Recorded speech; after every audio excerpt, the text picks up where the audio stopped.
Ashama akkam nagaa jirtu kabajamtoonni fi jaalatamtoonni maatiin YoursTech Academy Gaaffilee baay'ee kaasaa jirtu chaanaalii kanarratti. So kanaafuu gaaffilee keessan isiniif deebisuudhaaf jechaa kan dhufe ani Boontuu Saalii Shamsaddiin Jaamaa. Namni baay'een na beektan jee abdii qaba waa'ee kiyyaadha. Ani duraan mana madaamii osoo dalagaa jiru soofteerii barachuudhaan amma of jijjiiree amma mootu dhaabbatuma kanaayyuu hundeessine.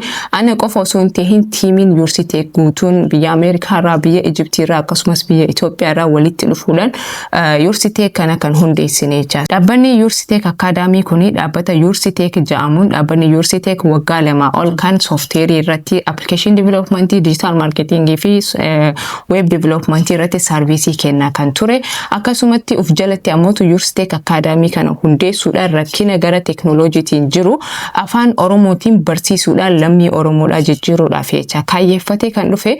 YoursTech Academy kuni Ameerikaa irratti galmaa'ee jira, laayisansii ni qaba jecha. Seeraan kan waan hundinuu guutamee gadi bahee malee akkanumaanii miti. Namoonni baay'ee waa'ee kana irratti gaafii waan kaasaa jiraniif jecha.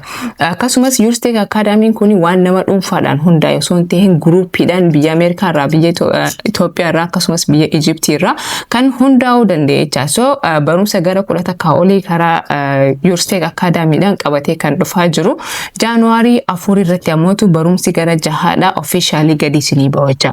So namoonni baay'een gaafii biraadhaas keessatti waa'ee kaffaltiitiin kan wal qabate kaasaa kan jirtan ni jirtu. So kaffaltiidhaan wal qabate ammoo warri Awurooppaa, Ameerikaa akkasumas warri biyya kaardii qabaatan master kaardii ta'uu danda'a, visa kaardii ta'uu danda'a, any kind of card warri qabdan jecha achirratti siistama irratti kaardiidhaan kafaluu dandeessu. Warri biyya Arabaa, Afrikaas ta'ee warri biyya keessa jirtan, Itoophiyaa jirtan ammoo karaa CBEtiin yookaan ammoo karaa teeleebiriitiin kaffaltiin kan kafalamu. Akkamitti kafalama ka jedhu waa'ee siistama keenyaadha. Tokkoon iskirii riikardii gochuudhaan akkamitti saayiniin gootan, akkamitti enroll gootan, koorsii filattan san irratti akkamitti kafaltan ka tokkoon iskirii riikardii goone kan isinii gadhiisnu ta'a jecha. Akkanatti isiniin dhiisnu. So kanaafuu hin yaaddeenaa isinii jechuu barbaanna.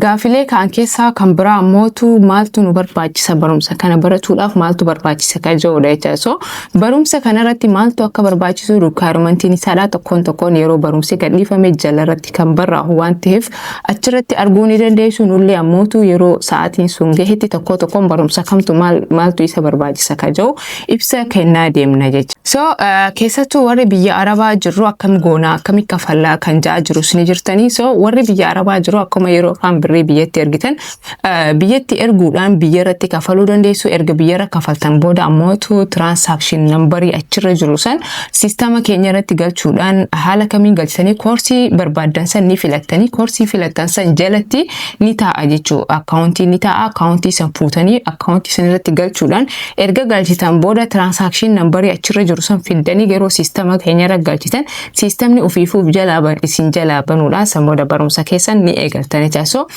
furmaata karaa hundaan kaardiidhaan birrii biyyaatiin akkasumas karaa teeleebiriitiin flexible goonee finne malee karaa hundaanuu wanni takka wanni isin yaachisu hin jiru. Even namni san birallee dabaree godhuu dadhabdan ofishaalee nu gaafattanii nuti maatiin YoursTech isin jalaa isinii sirreessine waan barbaadan san isin keessummeessuu ni dandeenya jecha.